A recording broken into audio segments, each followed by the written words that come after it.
indeed want to talk about that.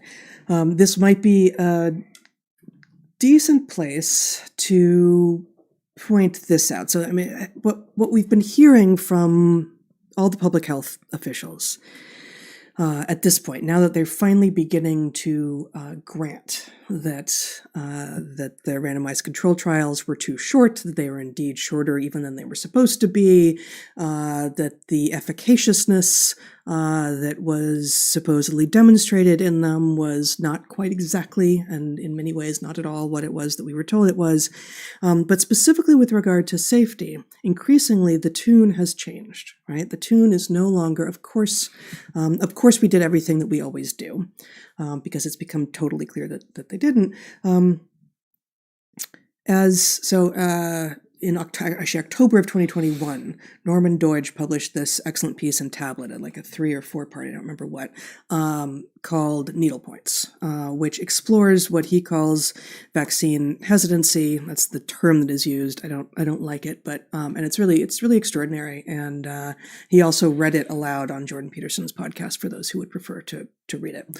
But here and a PDF of all of the pieces together is available. So here's a 38-page document that is available if you go to Tablet. I'll link there, but here's just a PDF of it. 2/3 of the way through, or half the way through, Doidge writes, "Still, it was obvious as early as the fall," this would have been, I think this is going to be fall of 2020. "Still, it was obvious as early as the fall that some testing steps would be skipped. We'll have less safety testing than we typically would have," Gates noted. "We just don't have the time."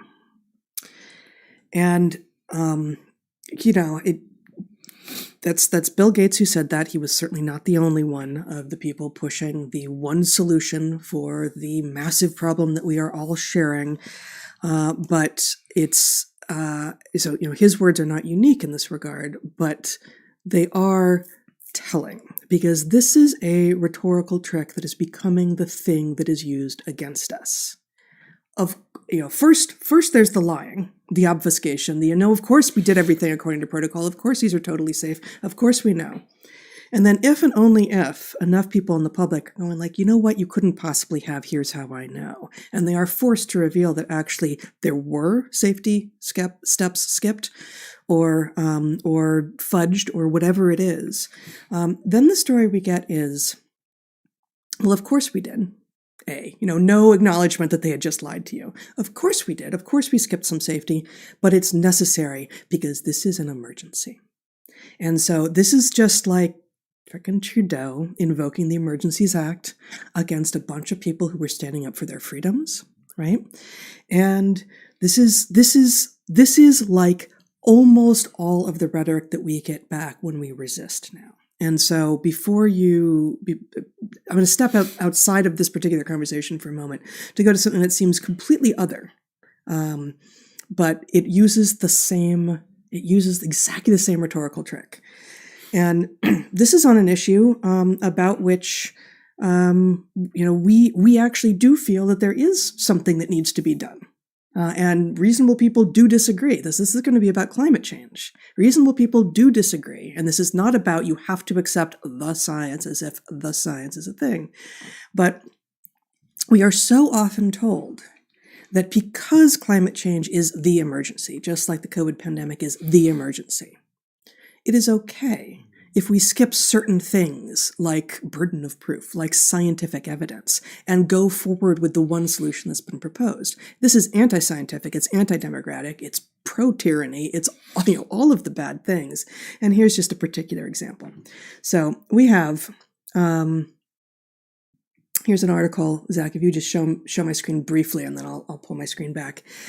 This is Science News, so about some work that's being done. It's not published, it's not some research that's being published in Science, but about work being done by a biotech firm.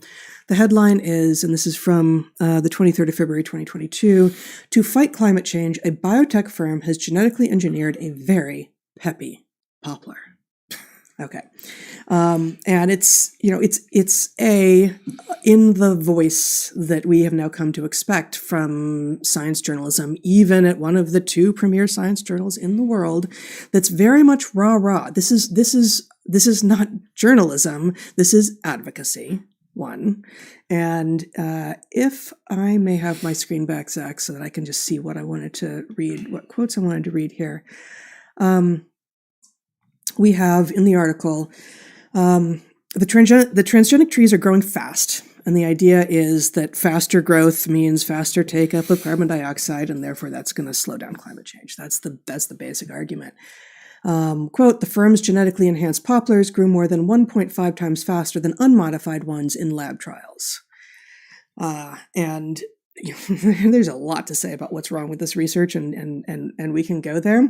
But we have a quote from a forest geneticist at Oregon State University, who, yes, does in fact have a financial stake in this outcome being what he hopes it is. So there isn't even the pretense that there's not financial incentives here. Quote from the article, Strauss, for one, believes the urgency of addressing the climate crisis outweighs potential risks associated with transgenic trees.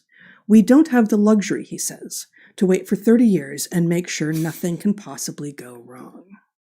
Oh, really? Transgenic trees. Yes. Now. No, they've generated what? Look, I mean, they sound like a bunch of dumb shits, and so probably they didn't do the work right, and that's probably what will protect us from their madness. But it sounds to me like what they tried to do was create a really impressive invasive species, as if we don't have a tragic invasive species problem on virtually every continent. Right. And I mean, they bemoan in this article how there are rules in place that prevent, if you're going to be used as a sustainable forest project, you can't, you can't be genetically modified.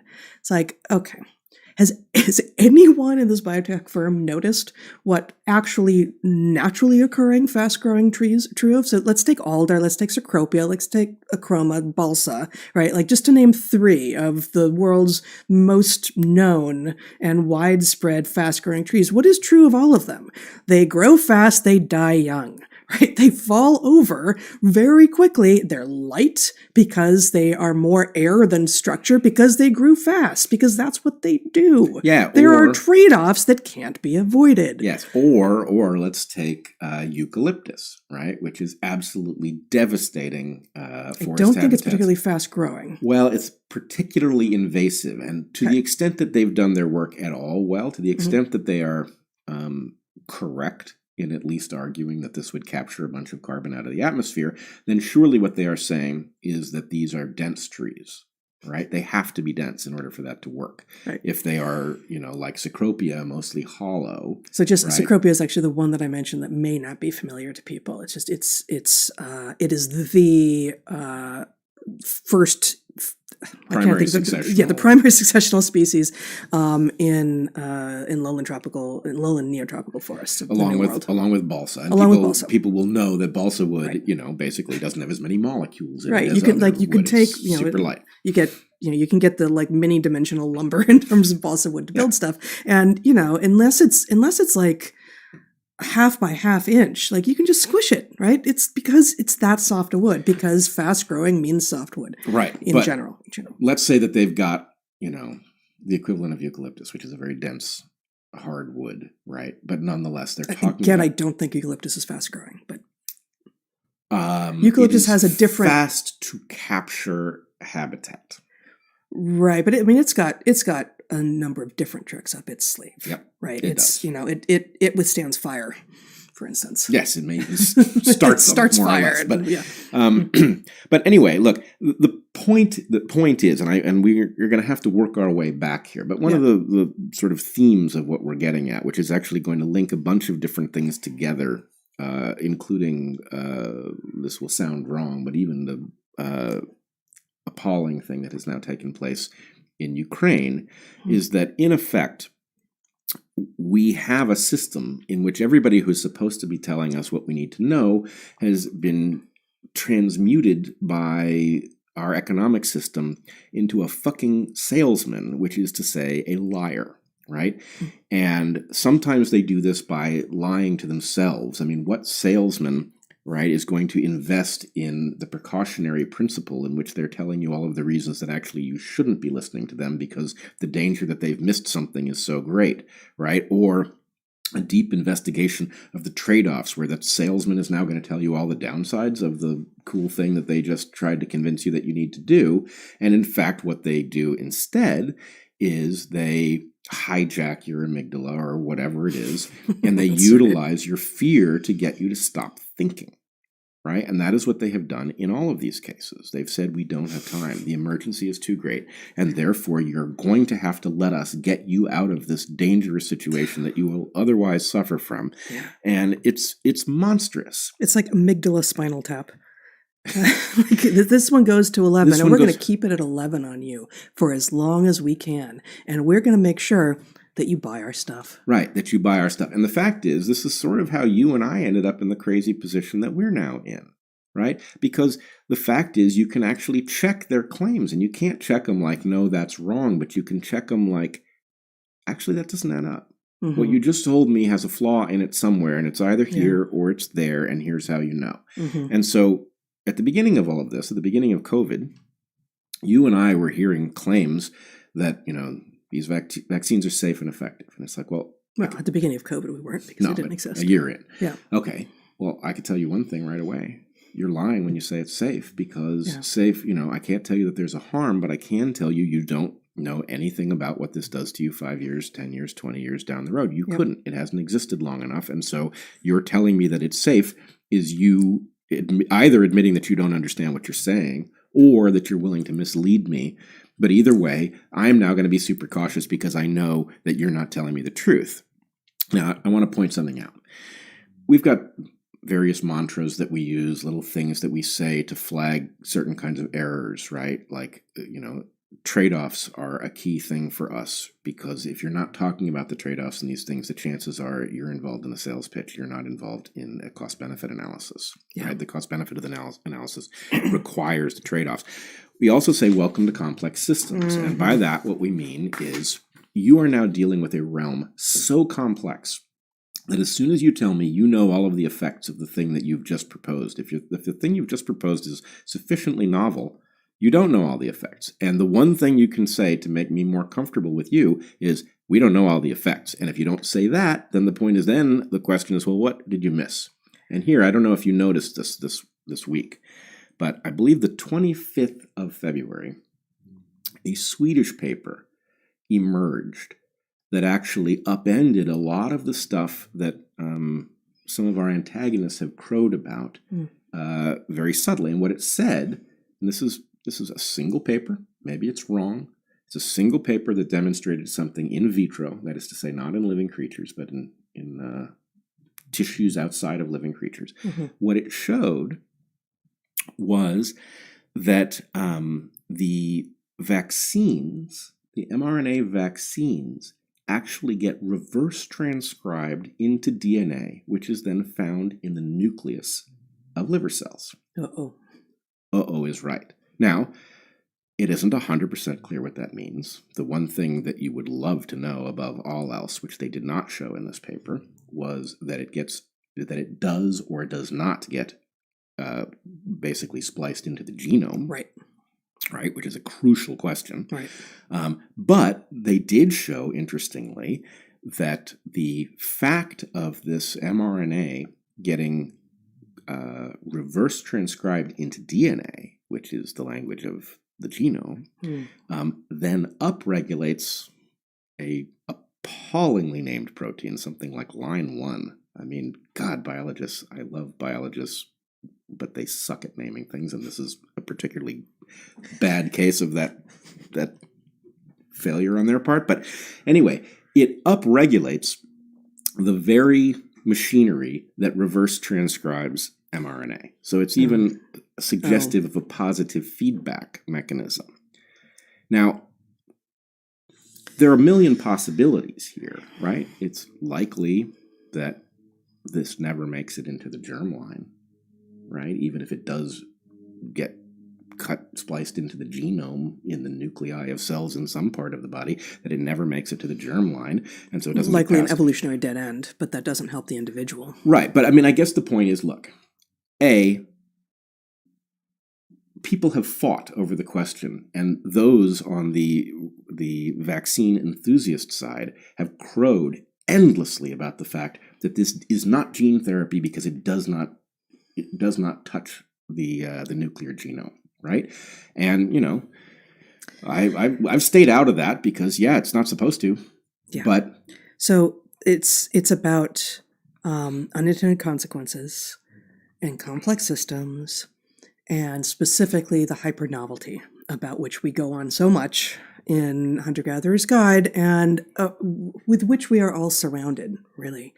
And actually, I'd love to just circle back and give you one more example of exactly that from this transgenic tree organization. The company is called Living Carbon, and we are told in this piece that's published in the news branch of Science magazine, the journal, Living Carbon is also trying to engineer trees to take up heavy metals from degraded soils.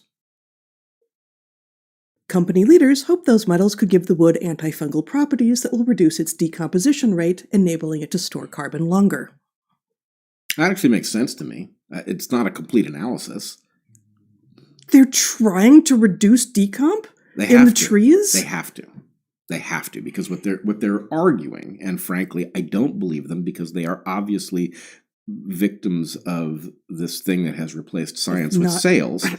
Right. But what they're trying to do, what they want to say is, look, the way to reduce global warming insofar as global warming is the result of too much of the ratio of carbon in our atmosphere having gotten too high. Right. What they need to do is pull that carbon out of the atmosphere in some way, and that's worthless if it gets pulled out and then returned on the decomposition. So basically the point is, but then they're acknowledging that they have no intention of these species being part of any ecosystem ever. Because if they are actually trying to produce trees that grow fast, presumably die young, and then lie there forever, not returning their nutrients to the earth and to the nitrogen cycle and everything else, then they become yet another unforeseen problem in that ecosystem that they have created and that no one will know what to do with. Well, so, if this is just a product, and if they could, which of course they can't, but if they could, grow it in a contained manner such that it did not spread its genetically modified seed, who knows? I don't know if it's in the germline, although plants not having the sequestered germline, probably it will be, right? Yep. Into outside areas. If they could basically plant these and have them not interact in any way with any native species, it's going to be, I can't imagine that they possibly would. And then they're hoping that it's pulling up heavy metals from what then? Right? So they're going to rope, like, every step you take, it falls apart because they both want it to be part of the ecosystem so that it's helping, mitigate heavy metal toxicity in soils, etc. But also they want to then immediately, chop those down and use them in building materials, even though it's going to be softwood because it grew so fast. But they don't want that returned to the soil because of the heavy metals that they were supposedly solving the problem of. I mean, it's not that they haven't identified some real problems, but it's like every analysis stops at exactly the point. Like we are told the analysis stops at exactly the point that it comes to the conclusion they want. And this is the game the CDC plays, right? The CDC is like, oh, we got 19 months worth of data. We're going to show you 2 weeks right here in a particular state. And that's going to reveal the pattern we like, right? And, this is what is happening everywhere. Pick and choose the little slice of data that you like. Don't actually share the data, but be assured, here's a nice graph with, maybe even mucked up axes, and trust us, we're the science.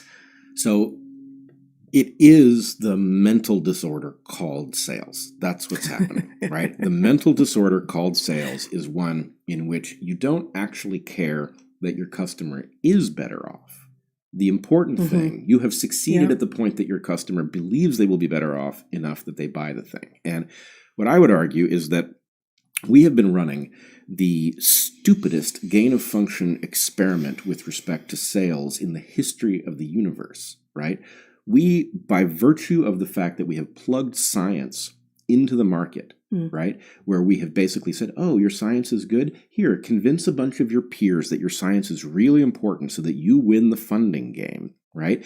What we do is we train people who we are supposed to be training them to be totally deaf to whether or not their conclusions are good for them, right? We want you to put forward a hypothesis because it needs to be advanced, and then to falsify it and to feel happy that you shot down your own hypothesis. That's what a good scientist does, right? Instead, what we do is we train scientists who may have gone into it with that instinct. We train them to be salespeople and to lie to each other, right? And then we group them into little cliques where the point is, oh, I've got a little lie that I'm going to include in my grant proposal, and then you can pick up that lie in your grant proposal, and we'll each, validate these lies. And the point is, how do you get to a place where the entire scientific apparatus all lies in unison, in perfect harmony about the same topic? Well, this is how you do it. Well, and it's even worse, right? But wait, there's more, right? That, we know, and again, Deutsch talks about this in his piece, and Goldacre talks about it in Bad Pharma, and it's well understood that pharmaceutical companies write papers that come to conclusions that are favorable to them, whether or not they're frickin' true or not, and then they get people whom are assessed on the basis of how many publications they have to put their names on those papers. And those people whose names are on papers they did not write, whose data they have not seen, that they cannot vouch for, then get all the spoils of academia. They get more grant money, and they get more advancement within their university, and they get the accolades, and then they get more papers coming to them that they did not write and cannot vouch for and probably are not true, onto which they just slap their name, and so it continues. Right, and it is effectively the pharmaceutical companies having invaded academia virus-like. And then suddenly yes. People who look like scientists are spouting pharma bullshit, right? They're partially spouting science. They're using the terminology that they were taught to wield, but they are saying things that are pharma favorable because it pays their fucking rent, right? They are effectively infected cells inside of academia. And the problem is the public has no idea that this is taking place. But they've got the elbow patches, so it looks like self. Exactly. It looks enough like self that people buy it. And when they say, hey, be terrified, this terrifying thing is out there, right? And you know what? Here's the good news. The terrifying thing is coming to get you, but it just so happens that we have the thing that protects you from the terrifying thing, so you're welcome. Yeah, you don't need to be afraid anymore. We did have to skimp a little bit on the safety, but it's for your own good. Yeah. And then the craziest part is you've got what turns out to be a relatively small number of people who are so committed to the science thing that they will continue to do it in the face of this sales game. Yeah. And what has happened to all of us, frankly, is we have been demonized and marginalized and portrayed as crazy and weird or corrupt or something. It's the exact inverse of the truth. And I do want to point out, if you're interested in that paper, the Swedish paper on the reverse transcription of the mRNA messages, check out Dr. Mobeen Saeed. He's one of the heroes of the COVID pandemic. He's got an excellent series on YouTube in which he explores medical questions in depth, rather like John Campbell and others. Anyway, check out his recent video on the February 25th Swedish paper on reverse transcription. We will put a link to that. And I also will put a link to the paper itself so you can look at it. But, you've got a small number of people who are committed to not doing sales. The sales thing has gone after us, right? It has gone after us because it cannot tolerate an encounter with, frankly, the scientific method, right? And this is the irony of the whole thing. I'm reminded of the idiot ecologist, and sorry, not all ecologists, but this guy was truly special, who said to me smugly, I used to think hypothesis was important. Now I know better. Now I know worse. Yeah. All right. So I wanted to connect this. I don't know if we were done with this topic, but I wanted to connect it around, and go for it. I don't even think it's a stretch, right? It seems like it's a stretch, but it's not. Okay, I want to connect this up to what's happened in Ukraine, and I want to say up front. I'll say I don't see it yet. But you will. Okay. So easily. Okay. Here's the thing. First of all, I want to confess up front, I know very little about Ukraine and even Russia. And that's embarrassing because actually my ancestry on my father's side largely comes from Ukraine and Russia. I should know more, but I don't. And I'm not going to pretend to. And there has been some excellent discussion of late about the reflexive tendency of people, especially on Twitter, to feel like they have to say something about what's taking place in Ukraine because it's the thing of the moment. Mm-hmm. And so you've got all kinds of people who should know better who are saying perfectly stupid things just so that they haven't been silent, right? And so anyway, I want to avoid that trap. I don't feel compelled. I am very much a student on the question of Ukraine, and I will say among the delightful discoveries of this horrifying chapter in which realities of the 20th century that you and I remember have come rushing back into the 21st century in a most unwelcome way. One of the great discoveries is Konstantin Kissin's excellent exploration of this. He is somebody who has relatives. He's half of the trigonometry duo. Half of trigonometry, and there's an excellent interview where Francis basically interviews Konstantin, who speaks Russian, who I believe emigrated from Russia, has family in Ukraine, both Russian separatist family and Russian and Ukrainian nationalist family. He's got family members on both sides of the divide. And anyway, he goes through this as somebody who does understand the deep issues here. Yeah. And it's an amazing, heartbreaking, and very beautiful exploration of things that does connect certain dots. Okay. One of the things it connects is something that you and I have been saying. Obviously we didn't start in the public eye talking about COVID. You and I came to public attention over the early and very dramatic eruption of wokeness at the college where we used to teach at Evergreen. And one of the things that we said very regularly, I must have said it 100 times, is you can't do this. Right? If you do this with civilization, the ship isn't going to sink right away. Yeah. But what is going to happen is you are going to open the door to every enemy, right? Because you're too busy fooling around with phony hazards and all of this other nonsense. And anyway, Zach, will you show, I sent Konstantin's tweet from, I think, this morning. Can you show that? So in any case, while Zach is putting that up, I will say, can you enlarge that? Konstantin's perspective here is very sobering. Effectively, what he says is, look, I told you this was going to happen. It wasn't even difficult, right? Now, what he says in his tweet this morning is, there is a narrative emerging about people like me who predicted the Russian invasion and the broader geopolitical reordering we are now seeing, right? And effectively, what he points to is something you and I find familiar from this other landscape, right? Which is people saying, okay, you got it right, but for the wrong reasons, right? You may have predicted it correctly, but you're still wrong. And to me... Because we can't afford for you to be right. Or we can't afford to embolden you, to empower you.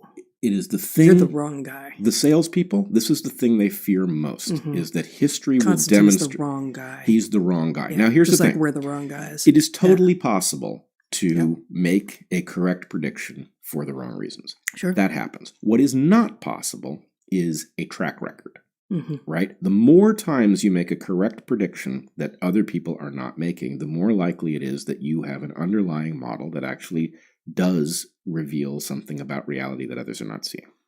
So this idea that people are going to go after Konstantin, and he does deliver in this tweet thread, which I encourage people to go look at, evidence that in fact, no, he did not get this right by luck. Right? He understood what was going to happen and why. He tried to warn people, and they didn't listen. And now it's happened. And his basic points, very sobering in the video he and Francis put out. He basically says, look, you have brought a particular part of history to an end through your indifference. You have played around with an essential feature of the world, and now the predictable collapse has come, and you now live in a different world, and that's your own doing, right? And it's, I believe, completely accurate. But what I want to bring these things together, you and I studied biology, we studied evolution. That allows us to see certain stuff. But we also studied the philosophy of science, which, our audience, I don't know what they think about our invoking the philosophy of science, but I want to remind people. The point is, the philosophy of science is in its own way kind of a dry topic, right? It doesn't have a lot of punch. It's not like squirrels and hummingbirds and other fun stuff, right? It's dry. But the point is, getting the philosophy of science right is the difference between actually doing science and doing pseudoscience. And so what I want to say about Constantine's point here is that if you got something wrong and somebody else predicted it correctly, you do not get to raise the objection that they got it right for the wrong reason, right? Even if it's true, that is not your place. The only people who are in a position to critique somebody who predicted correctly are people who also predicted correctly, which is a tiny, tiny subset, right? So my point is, look. I'm not sure I agree with this. Really? Well, I think I don't like the idea of actually it's not your place to critique here. I obviously see a ton of bad faith critique out there, a ton, and it's and it more often than not is actually destructive of communication and of learning what is actually true. But I guess at the moment, I'm very averse to any kind of gatekeeping that looks gameable. Well, I'm not really talking about gatekeeping. Okay. I'm not saying if you got it wrong that you need to not speak. What I'm saying is you are not in a position to go after somebody who got it right? You can say, look, I think that was incorrect, and here's where I think the error is. It's fine to say whatever you want. Mm-hmm. But to actually try to pull the rug out from under somebody who correctly predicted, right, is, to me, it is a violation of the underlying philosophy of science, where the real point is, look, I don't care who you are. I don't care what degree you do or don't have. I don't care whether you are officially understood to be insightful, expert, or anything. What I care about is whether or not you are capable of seeing things ahead. And if you are capable of seeing things ahead in this realm, as far as I'm concerned, I'm listening. And if you're not, I don't care that you have the advanced degree and the fancy position and that you show up in the New York Times. The point is, you either have predictive power or you don't. Mm-hmm. And at this moment, we ought to be listening to Constantine on the question of Ukraine, because he correctly warned us. Mm-hmm. That warning was not heeded, and we now live in a worse world that could have been avoided if we did listen. Well, on that, I agree. And, one of the things he says in this video that, again, we'll link to repeatedly is there is an absence of leadership. There is an absence of leadership. And, he not entirely, but part of his argument is, and this is not his language at all, but basically, I think, the entire world understands Putin to be this strong man. And what does a strong man respect is other people like him, and they don't need to be operating in bad faith or through terrible actions. But a strong man respects strength and is going to respond to strength and is not going to respond to what we've been doing in the West. And, yes. Is not going to stand down and wait for us to get our act together before he makes his strongman bullying, horrifying moves on the planet. He's going to take advantage of the moment when we are being idiots. Of course he is. Right. Of course he is. And, of course we see, as of today, military games by China off of Taiwan. How would this not have been the case? And so what we have been doing in the West is not only not tending our strength, but we have been broadcasting weakness. We have been broadcasting foolishness and frivolity and effectively an autoimmune disorder. Yeah. And I guess maybe the last thing that I would want to do today. Good. Well, okay. I'll do this last thing, and then we can move to whatever the other last thing is. Now I have lost my train of thought. We're talking about strength and the West, and I can't get you farther than that. Bad news. All right, you do your thing. I'll come up with it. How about I'm going to read this one poem? Yep. And then maybe you'll come back to it. Okay.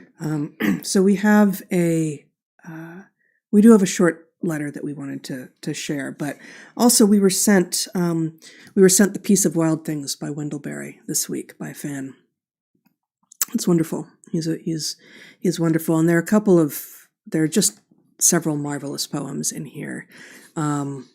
Actually, two poems. Okay, the eponymous poem of the book, The Piece of Wild Things. When despair for the world grows in me, and I wake in the night at the least sound, in fear of what my life and my children's lives may be, I go and lie down where the wood drake rests in his beauty on the water, and the great heron feeds. I come into the peace of wild things, who do not tax their lives with forethought of grief. I come into the presence of still water, and I feel above me the day-blind stars waiting with their light. For a time, I rest in the grace of the world, and am free.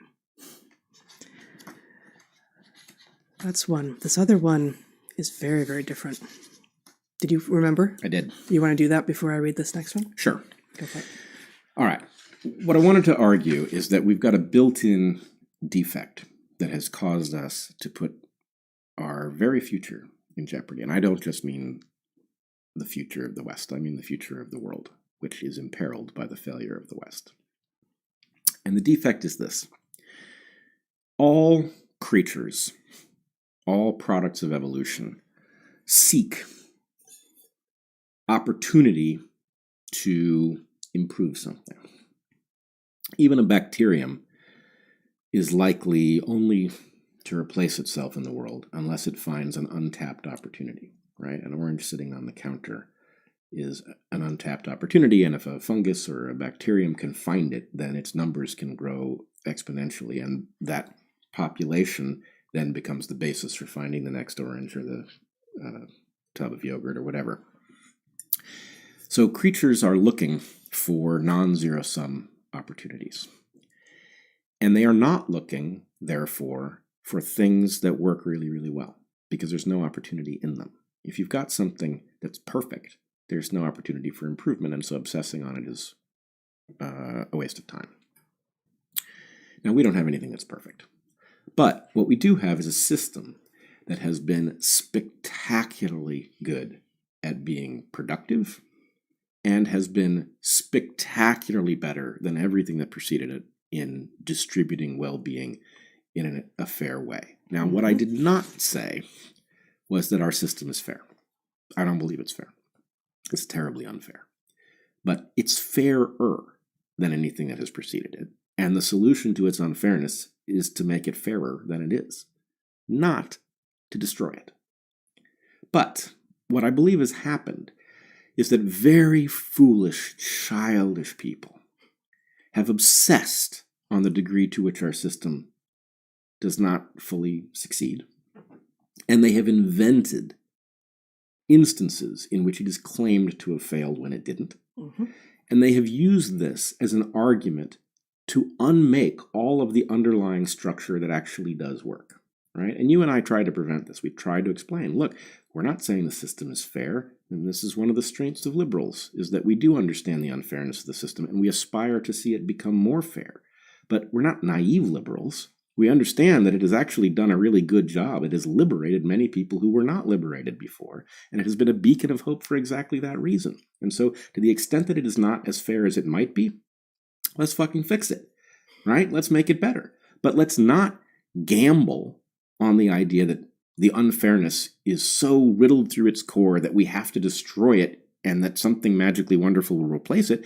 That's not going to happen. The chances that something that replaces it will be fairer rather than worse are really, really low. And in fact, you can see that in the dual threat of Russia and China waiting for us to be weak enough that they can do things in the world they would not have done before. And so what I'm getting at is that this bias in evolved creatures and therefore in human beings, in focusing on that which doesn't work, because places that something doesn't work are an opportunity to improve something, and therefore a bias against looking at things that do work, has caused foolish people to jeopardize the West, having no idea that every problem that animates them is likely to get worse if they succeed. They have now put us in that jeopardy, and it is so incredibly naive of them and so not their right to have done this that I think many of us who did see this coming and said so, right?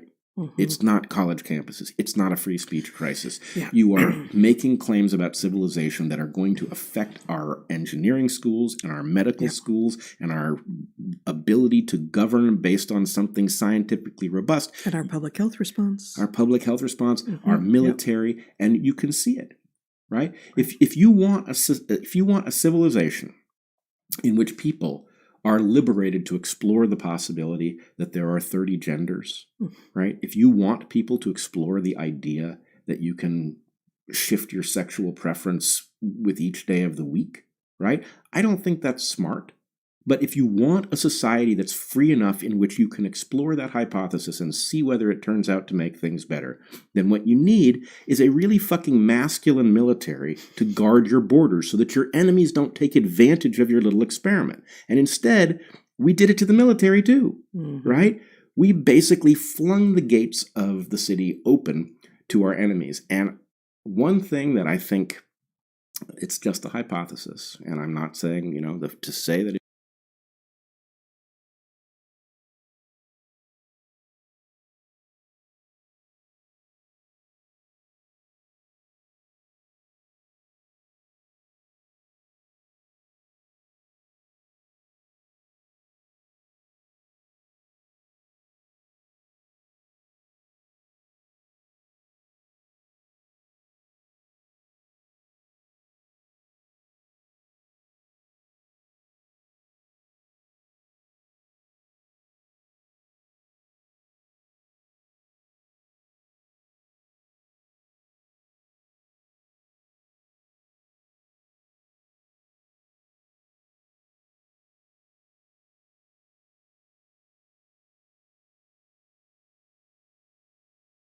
it is a hypothesis. It's not to say that I believe it is true. Right. It's to say that it might be true, and I'd like to know.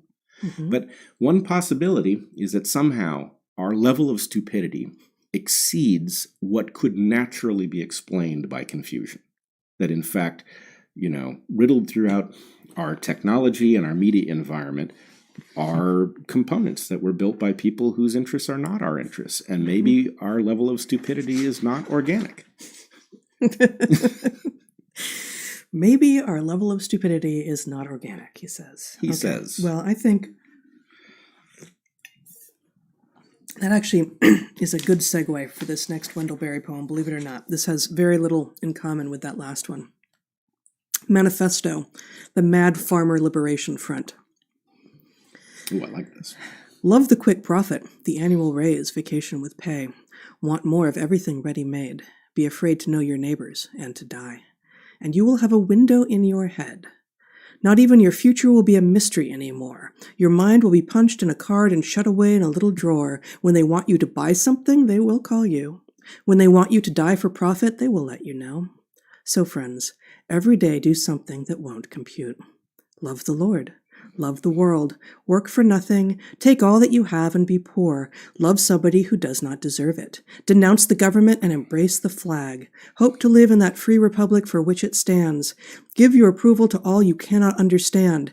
Praise ignorance, for what man has not encountered, he has not destroyed.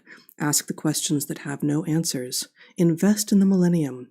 Plant sequoias. Say that your main crop is the forest that you did not plant, that you will not live to harvest. Say that the leaves are harvested when they have rotted into the mold. Call that profit. Prophecy such returns. Put your faith in the 2 inches of humus that will build under the trees every 1,000 years. Listen to carrion. Put your ear close and hear the faint chattering of the songs that are to come. Expect the end of the world. Laugh. Laughter is immeasurable.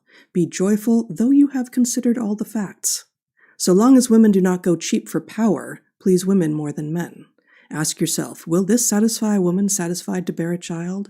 Will this disturb the sleep of a woman near to giving birth? Go with your love to the fields, lie easy in the shade, rest your head in her lap. Swear allegiance to what is nighest your thoughts. As soon as the generals and the politicos can predict the motions of your mind, lose it. Leave it as a sign to mark the false trail the way you didn't go. Be like the fox who makes more tracks than necessary, some in the wrong direction. Practice resurrection. Holy moly, is that a good poem? Isn't that? That is so good. What was the line in there? So long as she does not go cheap for power, please women more than men. Yeah. So long as women do not go cheap for power, please women more than men. Oh, that is so good. And it is, it's one of these things where one of the other things that we say is that all true narratives must reconcile. And so that is to say that when a poet is tapped into something deep, then it ought to reconcile with all the stuff we know from science. And in this case, the thing about the two reproductive strategies of men versus the one reproductive strategy of women, is that it effectively comes closer to synonymizing the viewpoint of women with the long-term well-being of your lineage. And so anyway, I feel that this has been discovered in that poem. Beautiful. Yeah. Okay. And then